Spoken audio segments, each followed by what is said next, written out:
Rubiks, which is an accounting firm based in the city. Next slide, please, Gareth. Here's a picture of my family. You're probably asking, what's a picture of a handsome guy with a wife who was out of his league and two kids got to do with an accounting firm? I'll answer that. People are always asking me, what's my why? What's my purpose? Why am I an accountant? I used to say, well, I like tax. I was good at accounting, but when I dug a bit deeper, I actually worked out that I worked something out. My son has autism. He has trouble communicating and feeling comfortable with people. My wife and I work really hard to help him fit in and develop. With my clients, with my clients, and why I'm actually running an accounting firm is because I help business owners feel more comfortable or have more control with their business. We work really hard to communicate with our clients and to make them comfortable and understand their financial performance and their numbers. I make them feel more comfortable with the business so they have more control. I think a business owner having an accountant who's doing that sort of stuff is a real weapon for them. Next slide, please. That's sort of why we put together this Rubiks Care Factor. That's why we trademarked the Rubiks Care Factor, to advertise the fact that we are a little bit different to other accounting firms out there. The Care Factor is a result of 30 years of awesome customer service and technical experience. Next slide, please.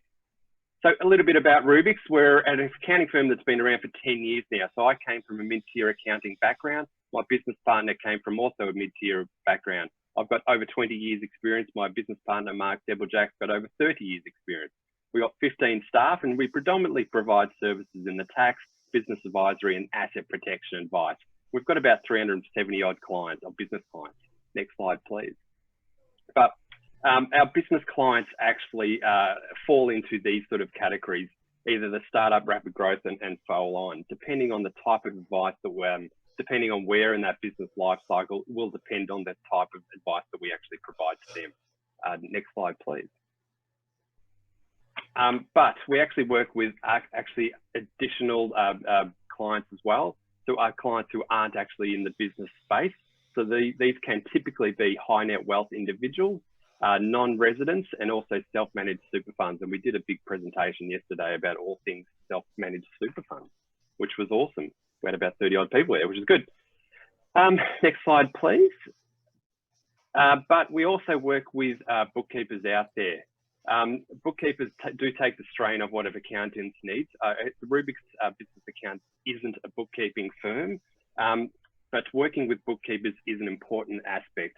Working with good bookkeepers is even better and even more important. So people like Joe. Rubiks is not a bookkeeping firm, as I said, so we rely on either the bookkeeper to get the financials right or the data entry right, or the client's getting it right. Otherwise, we can actually fix the problems. However, our cost structure isn't quite as low as bookkeeping. And it will stop us from providing the better value-added services that we can provide. All services that will drive the business performance going up. So the sort of stuff that a bookkeeper, if the bookkeeping is doing it right, these are the sort of things that we can actually do. First of all, we're not spending time actually fixing problems. We actually can get into the detail of the business and actually start to providing strategic work because the numbers, we can rely on the numbers. Our business advisory service is awesome, and it actually helps our clients take control of the business and actually work on getting their profit up. Getting tax planning efficiencies in there. So again, we're not dealing with getting the numbers right. We're actually jumping into it straight away and providing tax planning advice straight away. Business valuations, which I've touched on earlier. Again, if the numbers are right, we're not fixing things up to actually make sure that the numbers, we can actually rely on the numbers, and it's easier to sell if your bookkeeping is all right. Business planning, which is a new thing that we're sort of doing at the moment, and the COVID incentives, which we found really efficient at the moment. If the numbers are right, we can get incentives coming back to the businesses straight away rather than stuffing around trying to get the numbers, figures and everything right. So I guess, and also probably one of the main things is that we can have better conversations with the banks. If businesses are looking for finance, they can actually go to the bank quicker and get the money back to them now. Next slide, please. So what to listen out for when referring to clients. We pick up a lot of clients when they feel like they've actually outgrown their old accountants. So they've typically started with accountants and just got the tax return done. they've come to us to get actually more service from us because we can actually provide it. They feel like they want more. They want more advice around their business. They feel like they're paying tax. They don't know why. We can actually talk about that conversation as well. The ATO is hassling. We're dealing with a lot of ATO problems as well. Or what we're feeling at the moment, accountants actually aren't responding to phone calls to their clients. So clients are coming across to us. Next slide, please. 1 minute warning, Stewie. Thank you. Our ideal referral is people in we're after contacts with commercial lawyers in your network, your second best family lawyers in your network. Obviously, Caroline's are awesome.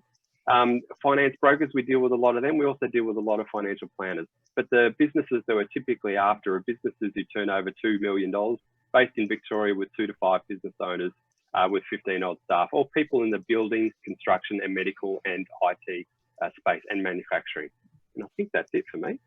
Have I got one more slide? I don't know. Let's have a look. Yes. Oh, there we go. Well, so you can follow me on my socials if you want to keep up to date with the S Train, or connect with me on LinkedIn and all that sort of stuff. So that'd be it. Thank you.